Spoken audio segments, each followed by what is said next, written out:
All right, guys, we'll go ahead and get started with Mason Williams. Hey, Kel'el, thanks for your time. Over the past couple of games, due to injury, you guys have had to kind of go a little bit smaller lineup wise.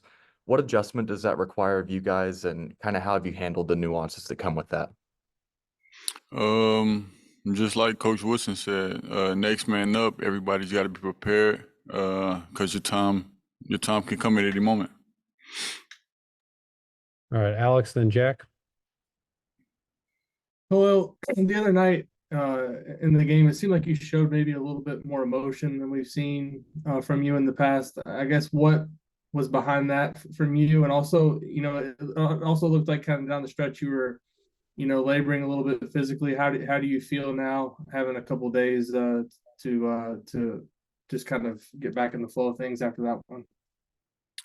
I feel good now. Now I do, having some days off of my body, because I missed a couple games, so I wasn't able to do anything basketball wise. So just from going to like 0 to 100 quick like that, they could play a role on your body. But I'm good now. So What Jack about and the Josh. emotion? Yeah, hey Khalil. Coach Woodson said he's not totally sure if Malik will be able to play tomorrow. I guess if you guys have to move forward without him, how do you kind of approach that personally? I guess do you take more ownership for kind of yeah, I guess your responsibilities kind of in the paint if Malik can't play? How do you kind of approach that if you guys don't have him? Uh, if we don't have him as next man up, I'm pretty sure Walker can come in and give us great minutes like he's been doing. And he's ready for that, and I'm ready to play the game like I always do. So Josh, then Mike. Hi, Kel'el. Thank you for your time today. Anthony Leal mentioned after the game on Tuesday that it was tough for you mentally being out from for a couple games. What was that like for you mentally on the way back? I just knew with me being out, my team needed me out there, and I wasn't able to provide that. So I knew once I got back, I'm from now on and out, I'm gonna give it everything I got on the court. So, and to help us have a great season and just to be able to keep going. Mike, then Daniel. Yeah, hey Khalil, how do you feel like you've adjusted to the Big Ten? Like, what teams are trying to do to you physically, like push you off your spots and things like that. Do you feel like you've made adjustments over the course of the season? Yeah, I'll say I've made adjustments. I've just, had to push back, I guess, and just get stronger in the paint. So, Daniel, then Zion. Yeah, following up on that a little bit, why do you feel like you found more comfort, I guess, at IU as opposed to Oregon from last year? um, I would probably say just being on the court more and being able to, play through mistakes and being able to just get more comfortable on the court. Zion, then Todd.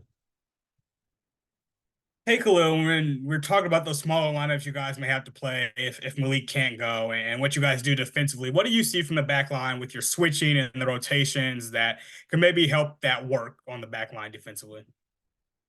I feel like everybody on our team, who's starting and who's on the bench. I feel like anybody can come in and we can switch 1 through 5 if that's what Coach Woodson want us to do. So everybody's versatile enough to be able to play at every position. Todd, then Alex.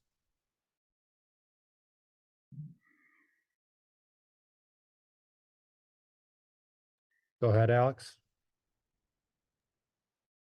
Well, what is it about playing for Coach Woodson that's kind of allowed you to maybe take your game to a different level this season? What has he been able to get out of you, and what's it like playing for him? It's great playing for Coach Woodson. Especially, I feel that he has the trust in me to go out there and play basketball the way that I play basketball and be able to help the team in whatever way I can. Todd, we'll try you again, and then Zach.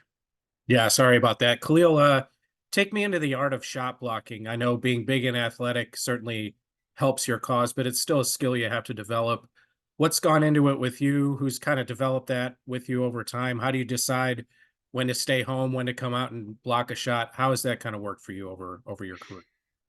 It's basically just all about reading. Like if someone is taking their first step and they pick up the ball, of course, you know, they got no other choice but to go up with a layup or if they want to do a shot or just anything like that. So I feel like it's just timing, like watching their feet, watching their hands, like when they get ready to pick up the ball or just anything like that. Zach and then Daniel. Kel'el, defensively, when you're on that backside help, what does your read look like? What are you seeing from the opponent on the floor?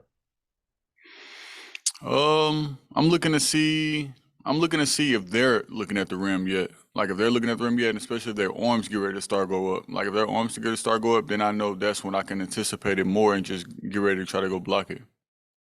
Last question, Daniel. Yeah, Kel'el. Obviously, as a freshman, you kind of had some struggles. How have you kind of seen Mackenzie handle his freshman year? And just, I guess, how would you evaluate his season so far? So far he's definitely grown into the player that he's supposed to be. You know, he had a rough start at the beginning of the season, but now he's starting to, you know, get comfortable, shooting the ball more well and just getting more used to it now.